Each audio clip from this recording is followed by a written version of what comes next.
Canada just won their first ever World Cup match, and somehow that is not the biggest story coming out of Vancouver tonight.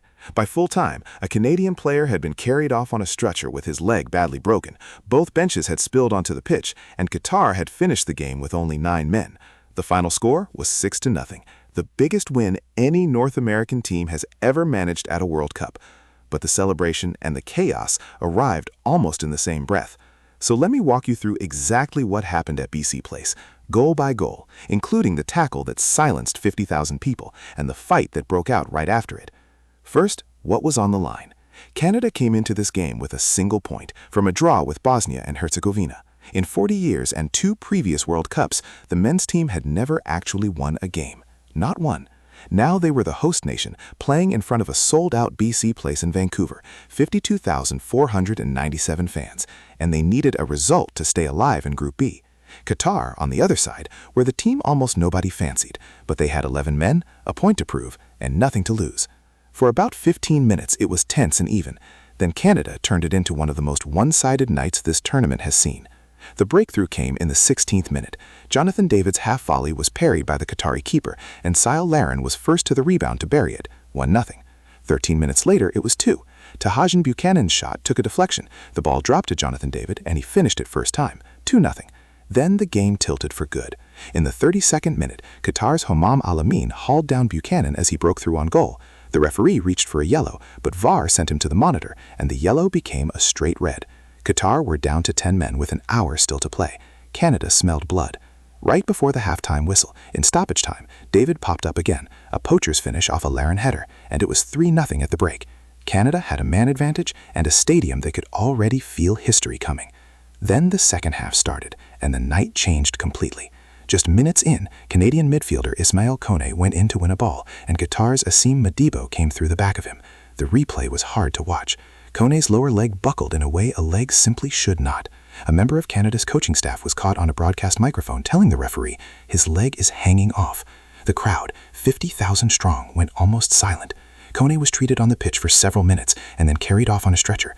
To his credit, as he was wheeled away, he lifted a thumb to the crowd, and the whole stadium rose to give him an ovation. Saliba came on to replace him.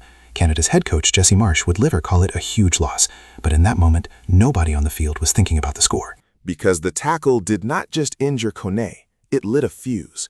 As Koné lay on the ground, Canadian players surrounded Madibo, and players from both sides started shoving and squaring up. Jesse Marsch marched toward the Qatari bench to confront their staff directly. For a couple of minutes, this looked less like a World Cup match and more like a street argument. Madibo himself looked distraught, hands on his head. The referee had originally shown him a yellow card, but after a VAR review for excessive force, that yellow was upgraded to a red. So now Qatar, who were already down to 10 from the first half sending off, were down to 9 men. 2 red cards, a team coming apart at the seams, and a Canadian side that, fairly or not, now looked like it had a score to settle. What happened next felt almost inevitable. In the 64th minute, Saliba, the very man who had come on for the injured Koné, curled in a free kick, and his celebration told you everything. He held up Koné's shirt, the number 8, and made the number 8 with his hands to the crowd. 4-0. 10 minutes later it was 5. A ball in from Jacob Schaffelberg was turned into the net by a Qatari defender, an own goal. And then, deep in stoppage time, Jonathan David completed his hat trick, intercepting a loose ball and finishing into the top corner with his left foot. 6-0. A perfect individual night for David, 3 goals, on an evening when his team had 33 shots to Qatar's 2. Against 9 men by the end, it honestly could have been more. So let me put this result in context, because the numbers are genuinely historic. 6-0 is the biggest win any CONCACAF nation, that is North and Central America and the Caribbean, has ever recorded at a men's World Cup. It is Canada's first ever World Cup victory in their 3rd appearance at the tournament. It sent them straight to the top of Group B. Jonathan David walks away with a World Cup hat-trick. On paper, this is the best day in the history of Canadian men's soccer. And yet, the image that will last is not a goal. It is Koné being stretchered off, giving a thumbs up he probably did not feel. Marsch and Qatar's coach, Julian Lopetegui, shared a frosty handshake at the whistle. A historic win, wrapped around a brutal injury and a brawl. That is the night Canada will remember. Now here's what I want to know from you. Madibo's tackle, was that a clear red card or a terrible accident that the heat of the moment turned into a sending off? Drop your verdict in the comments. I read them. And the bigger question, can Canada actually push deep into this World Cup without Ismaël Koné, who may be done for the tournament?